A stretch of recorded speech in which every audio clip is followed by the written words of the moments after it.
제116화 관우는 참수되고 제1장. 한편 맥성의 관우는 상용에서 군사가 오기만을 눈이 빠지게 기다리고 있었다. 그러나 아무리 기다려도 소식이 없었다. 수하에 남은 5,600명도 그나마 반수 이상은 부상을 입고 있는 데다가 성 안에는 양식마저 떨어져 고초가 이만저만이 아니었다. 그런 상황 속에서 갑자기 보고가 들어왔다. 어떤 사람이 성 밑에 와서 화살을 쏘지 말라며 군우를 뵙고 드릴 말씀이 있다고 합니다. 관우가 들어오게 하여 보니 바로 제갈근이었다. 인사를 마치고 차 마시기를 끝내자 제갈근이 입을 열었다. 오후에 명을 받들어 특별히 장군께 권유하러 왔습니다. 예로부터 그때그때 무엇이 급선무인지를 아는 자는 슬기가 뛰어난 사람이라고 하였습니다. 지금 장군께서 다스리던 한수 일대의 9개군은 모두 남의 손에 떨어졌고 외로운 성 한 곳이 남았지만 성 안에는 군량도 떨어지고 성 밖에는 원군도 없어 언제 무너질지 모르는 처지입니다. 장군께서는 어찌 제 말을 따르지 아니하십니까? 오후께 귀순하신다면 형주 양양을 다시 다스리며 가족을 보존하실 수 있을 것입니다. 군우께서는 이 점을 깊이 헤아려 보시기 바랍니다. 이에 관우가 정색을 하고 말했다.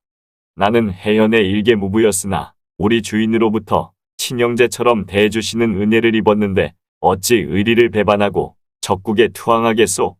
성이 함락된다면 그저 죽음이 있을 따름이요. 옥을 부술 수는 있지만 그 흰빛깔을 바꿀 수는 없고 대나무를 태울 수는 있지만 그 마디를 굽힐 수는 없다고 하였소. 몸은 비록 죽겠지만 이름은 청사에 남을 것이요. 그러니 그대는 빨리 성을 나가시오. 나는 손권과 최후의 일전을 벌이고 싶소이다. 제갈근이 다시 강조했다. 오후께서는 군우의 집안과 서로 혼인을 맺어 힘을 합친 뒤 조조를 무찌르고 한시를 함께 붙들어 일으키고자 하실 뿐 다른 뜻이 없는데 군우께서는 어찌하여 고집만 피우십니까? 말이 채 끝나기도 전에 옆에 있던 관평이 칼을 빼들고 제갈근을 배려했다. 그러자 관우가 타일렀다. 아서라, 그의 동생 공명이 우리 한나라에서 내 큰아버님을 돕고 있지 아니하냐. 지금 그를 죽인다면 이들 형제의 정을 상하게 하는 일이다. 그리고는 좌우의 명에 제갈근을 쫓아냈다. 제갈근은 수치심에 온통 얼굴이 빨개진 채로 성을 나갔다. 다시 동으로 돌아온 제갈근은 풀이 죽은 모습으로 오후를 찾아뵙고 말했다. 관공의 마음이 철석 같아 달랠 수가 없었습니다. 그 말에 손권은 감탄했다. 참으로 충신이로구나. 그렇다면 어찌하는 것이 좋겠는가? 제가 기륭을 한번 점쳐보겠습니다. 앞에 있던 여범이 말하자 손권은 그리해보라고 했다. 여범은 점치는 대가지를 뽑아 점괘를 얻었는데 그 괴는 북방을 정벌할 지수사괴에 북방의 신현무가 겹치는 것이라 적이 멀리 달아날 괴였다. 이를 본 손권이 여몽에게 물었다. 적이 멀리 달아날 괴라고 하였는데 그런 경은 어떤 계책으로 관우를 사로잡을 생각이요? 그러자 여몽이 빙긋 웃으며 말했다. 제 계책과 딱 맞아떨어지는 정꾀입니다. 관우가 비록 하늘로 솟아오를 날개를 갖고 있다 하여도 제가 쳐놓은 그물을 벗어나지 못할 것입니다. 그게 대체 어떤 계책이요? 손권은 궁금증이 가득한 눈으로 여몽을 바라보았다. 제2장. 여몽이 대답했다. 제 생각에 관우는 군사가 적으니 반드시 큰 길로 도망치지 아니할 것입니다. 맥성 북쪽에 험준한 샛길이 하나 있는데 그 길로 달아날 것이 틀림없습니다. 하오니 주연으로 하여금 정예병 5천을 거느리고 맥성 북쪽 20리쯤에 매복토록 영을 내리십시오. 주연이 과연 관우를 사로잡을 수 있겠소? 손권이 미심쩍은 표정을 짓자 여몽이 고개를 끄덕였다. 맞붙는다면 어렵겠죠. 그러니 관우가 도착하거든 맞붙지 말고 먼저 보낸 다음 그 뒤를 치는 것이지요. 저들은 싸울 마음이 없으니 인자로 달아날 것이 분명합니다. 따라서 반장으로 하여금 정예병 500을 이끌고 인자의 산골 후미진 샛길에 매복해 있게 하면 관우를 사로잡을 수 있을 것입니다. 이제 군사를 보내 액성의 강문을 공격하되 북문을 남겨두고 그들이 달아나기를 기다려야 합니다. 좋은 계책이지만 관우는 워낙 뛰어난 명장이니 계책대로 되겠는지 다시 한번 점을 쳐보시오. 예, 그리하겠습니다. 여범은 다시 점치는 대가지를 뽑아 점괘를 얻었다. 이 점괘를 보면 적이 서북쪽으로 달아나는데 오늘 밤 시엔 반드시 사로잡힌다고 나와 있습니다. 그래요? 손권은 크게 기뻐하며 주연과 반장에게 각각 정예병을 내주며 가서 각각의 군령에 따라 매복하라는 영을 내렸다. 한편 맥성의 관우는 기마병과 보병을 점검해 보았다. 모두 합쳐 300여 명에 지나지 않았다. 그나마 군량이 떨어진 지 오래라 모두 허기가 져 기진맥진들이었다. 그런 병사들을 향해 성 밖에는 병사들을 찾아온 부모 형제와 아내들이 각 병사들의 이름을 애타게 불러대기 시작했다. 장이 있느냐? 애비가 왔느니라. 왕래야, 이 형과 함께 가자꾸나. 여보, 나 당신 섹시 이나예요. 어서 나오세요. 이처럼 여몽이 심리전으로 흔들어 놓으니 형주군은 견딜 재간이 없었다.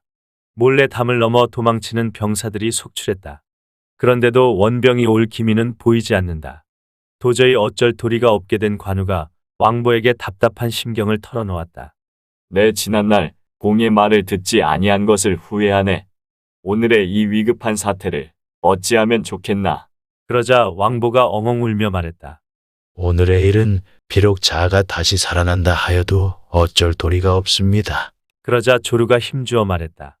상용에서 구원병이 오지 아니하는 것은 유봉과 맹달이 군사를 눌러둔 채 출동시키지 아니하였기 때문입니다. 그런데 무엇 때문에 이 외딴성을 버리지 아니하십니까? 서천으로 돌아가 군사를 재정비한 뒤에 다시 회복을 도모하십시오. 나도 그러고 싶으이. 관우는 즉시 성 위에 올라가 사방을 살펴보았다. 동서남북 사대문 중 북문만은 배치된 적군이 많아 보이지 않았으므로 성안 주민을 불러 물어보았다. 여기서 북쪽으로 가면 지세가 어떠하오? 여기서 가는 길은 모두 후미진 산골 샛길뿐이나 서천으로 통하기는 합니다. 주민의 대답을 듣고 관우가 말했다. 그렇다면 오늘 밤 이 길로 가면 되겠구나. 그러자 신중한 왕보가 가냈다. 새 길에는 매복이 있을 터이니 큰 길로 가셔야만 합니다. 그러나 관우는 왕보의 말을 듣지 않았다.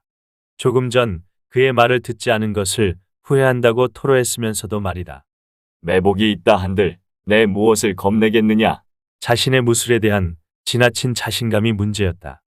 그는 기마병과 보병들에게 무장을 단단히 하고 성을 나갈 준비를 하라는 영을 내렸다. 마지막을 예감한 듯 왕보가 다시 엉엉 울며 말했다. 군우께서는 가시는 길을 조심하시어 몸을 보존토록 하십시오. 저는 부하 100여 명과 함께 죽을 때까지 이 성을 지키겠습니다. 비록 성이 함락된다 하여도 저는 항복하지 아니하고 오직 군우께서 빨리 돌아와 구원해 주시기만을 기다리겠습니다. 왕보의 비장한 말에 관우도 눈물을 흘리며 헤어졌다.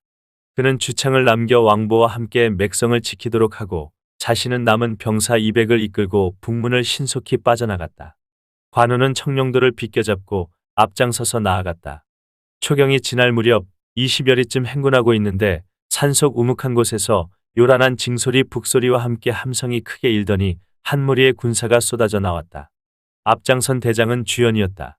그는 창을 꼬나들고 말을 달려나오며 외쳤다. 운장은 게 섰거라. 빨리 항복하면 죽음은 면하리라. 관우는 듣도 보도 못한 적장의 큰 소리에 자존심이 상했다. 이에 말을 박차고 나가 칼을 휘두르며 덮치니 주연은 맞서지 않고 그대로 달아났다. 그 기세를 타고 뒤쫓는데 갑자기 둥둥둥둥 북소리가 울리더니 사방에 숨어있던 복병들이 일제히 일어났다.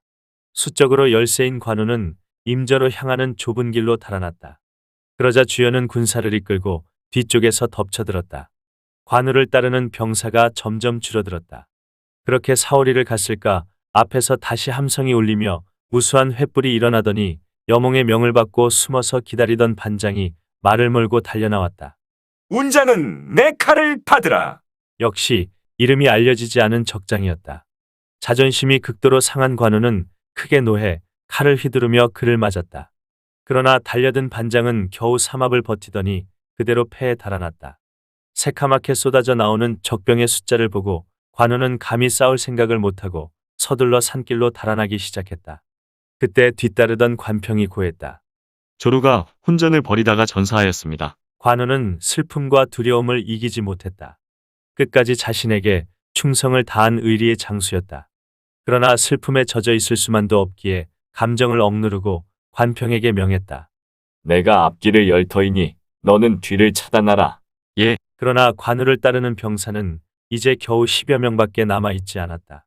그들과 함께 금일의 회마파인 협석이란 곳에 이르니 양옆이 모두 산인데 산기슭에는 말라 죽은 억새와 마른 풀이 무성하고 그 안쪽으로 수목이 빽빽하게 들어차 있었다.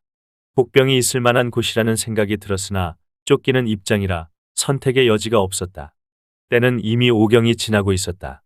한창 말을 달리고 있는데 커다란 함성과 함께 양쪽에 숨어있던 복병들이 한꺼번에 쏟아져 나왔다. 그들은 긴 갈고리와 올가미를 일제히 던져 관우가 타고 있던 말을 걸어 넘어뜨렸다. 말이 쓰러지자 그와 동시에 그 위에 타고 있던 관우도 몸을 뒤집으며 땅에 떨어졌다. 그러자 병사들이 와하고 달려들었다. 쓰러진 상태로 칼을 쓸 수 없게 된 관우는 맨손으로 달려드는 병사들을 쳐냈으나 결국 마충에게 사로잡히고 말았다. 제3장. 아버지가 사로잡힌 것을 안 관평은 불이 나게 달려와 아버지를 구하려고 했다. 그러나 뒤에서 반장과 주연이 군사를 이끌고 와 그를 사방으로 에워쌌다. 홀로 외로이 싸우던 관평은 힘이 다해 결국 그들에게 사로잡히고 말았다. 날이 밝았다. 손권은 관우 부자를 사로잡았다는 소식을 듣고 대단히 기뻐하며 장수들을 군막으로 불러들였다. 잠시 후 마충이 여러 병사들과 함께 관우를 빙 둘러싼 채 앞으로 다가왔다. 손권은 관우를 보고 온유한 음성으로 말했다. 나는 오래전부터 장군의 크고 훌륭한 덕을 흠모하여 두 집안의 좋은 인연을 맺고 싶었는데 어찌하여 거절하셨습니까? 지난날 자신의 딸을 관우의 아들과 혼인시키기 위해 제갈근을 보냈다가 호되게 당한 일을 상기시키는 말이었다. 관우는 묵묵부답이다. 그러자 손권이 다시 계속했다. 공은 예로부터 천하무적이라 자부하시더니 오늘은 어찌하여 내게 사로잡히셨습니까? 관우는 여전히 입을 다물고 있었다. 그러자 손권이 다시 말했다. 어떻습니까? 오늘은 장군께서 이손권에게 항복하시는 것이. 관우는 더 이상 참을 수 없다는 듯이 손권을 꾸짖었다. 닥치거라, 이 눈 파란 아이야. 벌건 수염을 한 쥐새끼야. 나는 유황숙과 도원결의를 한 뒤 한나라 황실을 붙들어 세우기로 맹세하였는데 어찌 너 같은 한나라의 반역자와 한 패거리가 되겠느냐. 내 지금 간사한 계책에 빠지고 말았으니 다만 죽음이 있을 따름이다. 여러 말할 필요가 무에 있겠느냐. 무인으로서의 자부심과 지조를 강조한 관우의 태도와 달리 손권은 지도자로서의 사람 욕심을 감추지 않고 관원들을 돌아보며 말했다. 운정은 천하의 호걸이라 내 깊이 그를 아끼고 있소이다. 이제 이해를 갖춰 그를 기순토로 권유하는 것이 어떠하오? 그러자 주부 좌함이 반대했다. 아니 되옵니다. 지난날 조조가 저 사람을 얻었을 때 제후에 봉하고 벼슬을 준 다음 사흘에 한 번씩 작은 잔치를 열고 닷새에 한 번씩 큰 잔치를 베풀면서 말을 타면 금을 주고 말에서 내리면 은을 주었습니다. 이처럼 은전을 베풀고 예를 다하였지만 결국 붙들어 두지는 못하였습니다.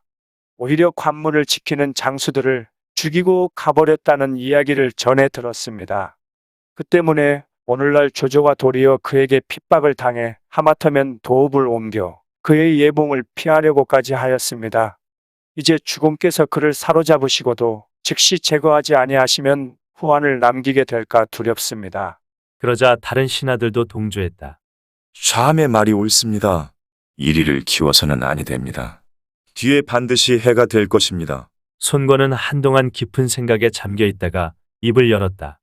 그 말이 옳소. 운정 부자를 끌어내 목을 쳐라. 명령이 떨어지자 망나니들이 달려들어 관우 부자의 목을 쳤다.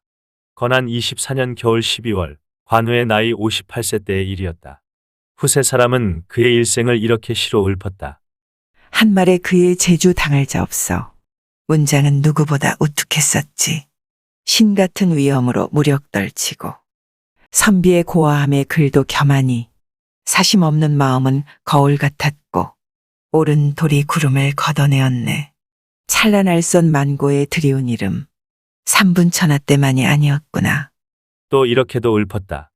인걸들은 오로지 해량 땅 추억하고 사람들은 다투어 운장을 숭배하네. 어느 날 도원에서 맺었던 형과 아우 천년을 제사받는 제와 왕되었으니 기계는 오래 같아 맞설 자가 없었고 지조는 1월처럼 빗살이 있었더라. 지금껏 관우사당 천하에 널렸는데 고목 깃든 까마귀 석양은 몇 번 읽고 충성과 의리를 강조할 필요가 있던 왕조시대의 상징인물 관우는 특히 명나라 이후 문성 공자와 어깨를 나란히 하는 무성으로 추앙받게 되었다. 또 일반인들 사이에서는 군신으로까지 모셔져 조선조 시대에는 서울과 평양 등 조선 각처에도 관우사당이 많이 설치되었더랬다. 지금도 서울 숭인동에는 보물 142호로 관우를 모신 동관왕묘가 남아있는데 조선왕조실록에 보면 관왕묘 세우는 일을 지난번 주선토록 하여 흥인문 밖에 인공산 근처에 설립하게 하였느니라. 그런데 지금은 남대문 밖에 설립하겠다고 하니 지난번 하교한 대로 도모할 수 없어서인가. 어찌 잘잘못을 가리지 못하는가. 남대문 밖에는 이미 관왕묘가 있으니 또 세우는 것은 마땅치 아니하다. 라는 선조의 말에서도 관왕묘 곧 관우사당이 서울 여기저기에 세워졌던 것을 확인할 수 있다. 그런 관우에 대해 관우가 죽은 지 70년쯤 뒤에 관우 평전을 쓴 진수는 관우는 국사에 풍모가 있었지만 성정이 강직하고 자부심이 강했다는 인물평을 남겼다.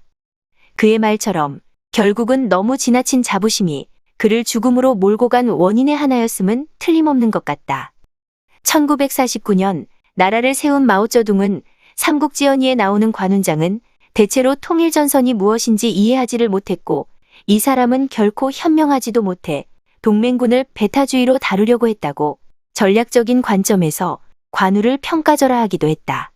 관우가 죽자 마충은 그가 타던 적토마를 끌어다 손권에게 바쳤다. 이에 손권은 마충에게 타라고 하사했으나 천하제일의 명마는 천하제일의 무사만 태우고 싶었던 것일까. 적토마는 며칠 동안 여물을 먹지 않더니 그대로 굶어 죽고 말았다. 관우가 죽던 날 맥성에 있던 왕보는 갑자기 뼈와 살이 떨리는 이상한 체험을 하고 나서 주창에게 물었다. 어젯밤 꿈에 주공을 베었는데 온몸이 피투성이가 되어 내 앞에 서 계셨소. 급히 묻다가 버뜩 깨어났는데 무슨 징조인지 모르겠구려. 그런 이야기를 나누고 있는데 갑자기 보고가 들어왔다. 동호회 군사들이 관공 부자의 수급을 가지고 와 성 밖에서 투항을 권유하고 있습니다. 소스라치게 놀란 왕보와 주창은 급히 성위로 올라가 보았다. 과연 관공 부자의 수급임에 틀림없었다. 이를 본 왕보는 억장이 무너지는 외마디 소리를 지르며 성위에서 떨어져 죽었고 주창은 스스로 목을 찔러 죽었다. 성을 지키던 두 수장이 이처럼 자결하니 맥성은 동호의 손에 맥없이 넘어가게 되었다. 제4장 하지만 한을 품고 죽은 관우의 혼은 흩어지지 않고 너울너울 날아 한 곳에 이르렀으니 바로 형문주 당양연의 한 산이었다. 옥천산이라는 이름의 산이었는데 그 산에는 법명을 보정이라 하는 노승이 살고 있었다. 그는 본래 사수관 앞 진국사의 장로였는데 그 뒤 천하를 떠돌아다니다가 산 좋고 물 맑은 이곳에 이르러 풀로 암자를 짓고 정착했다. 그 뒤 날마다 좌선을 하면서 돌을 닦았는데 곁에는 어린 행자가 하나 있어 늘 산을 내려가서 탁발을 해다가 끼니를 꾸려나가고 있었다. 그날 밤은 유달리 달도 밝고 바람도 맑았다. 삼경이 지날 무렵 보정은 암자 안에 가만히 앉아 좌선을 하고 있었는데 갑자기 공중에서 어떤 사람이 외치는 소리가 들렸다. 내 머리를 돌려달라. 보정이 고개를 들어 살펴보니 공중에 웬 사람이 적토마를 타고 청룡도를 들고 있었는데 그 왼쪽에는 얼굴이 흰 장군이 오른쪽에는 검은 얼굴의 수염이 곤두선 사람이 따르고 있었다. 그들은 구름 꼭대기에서 옥천산 산마루로 뚝 떨어지듯 함께 내려왔다. 보정은 적토마를 탄 이가 관우인 것을 깨닫고 손에 쥐고 있던 먼지떨이로 방문을 두드리며 말했다. 운장은 어디 계시오?